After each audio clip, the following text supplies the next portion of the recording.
খুলতে পারি না। বিএনপির বিরুদ্ধে জামাত এবং ছাত্রদের একটা টিম সহ অপপ্রচারে ব্যাপকভাবে লিপ্ত।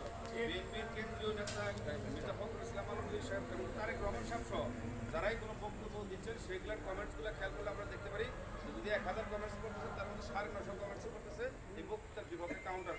কিন্তু আমাদের যে সমর্থক কর্মী সমর্থক সারা বাংলাদেশে আছে, এরা যদি এদের প্রত্যেকটার কাউন্টার করে তাহলে ওদেরগুলো দেখা যাবে। কিন্তু আমাদের সারা বাংলাদেশের খবর তো আমরা তুলতে পারবো না। তবে শফিকুর পাশেটা আপনি আমাদের সাথে এখানে আছেন, কর্মীদেরকে একটা নির্দেশ দিয়ে নেবেন, প্রত্যেকের ফেসবুক যুদ্ধ করতে হবে।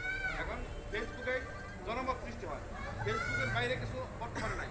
ফেসবুকে আমাদের প্রত্যেকটা নেতা তুমি জানি বিএনপির পক্ষেরও কিছু নিউজ আসে ফেসবুকে। ওই নিউজগুলো যদি আমরা প্রত্যেকেই বারবার শেয়ার করি এবং বিএনপির বিপক্ষে যে নিউজগুলো আছে ওগুলোর মধ্যে যদি আমরা কাউন্টার কমেন্টস করি তাহলে তাদের কমেন্টসগুলো ভেসে যাবে ও ফেসবুকে শুধু বিএনপির পক্ষে নিউজগুলো দেখা যাবে। কিন্তু আমি দেখছি আমাদের দলের নেতাকর্মীরা কোথাও তেমন কেউ উল্লেখযোগ্য কেউ ফেসবুকে এই কাজগুলো করে না, একটা শেয়ারও দেয় না বিএনপির পক্ষে করে নিউজ ফেসবুক খোলা যায় না। এইবার ওটা করা বার্তা দিয়ে যাবেন প্রত্যেকটা নেতা কর্মী জানে এই ফেসবুকে জানি অ্যাক্টিভ থাকে, এই কাজগুলো করে, এই নির্দেশ আপনি দিবেন। এই জানিয়ে আমার কথা শেষ করছি। আসসালামু আলাইকুম।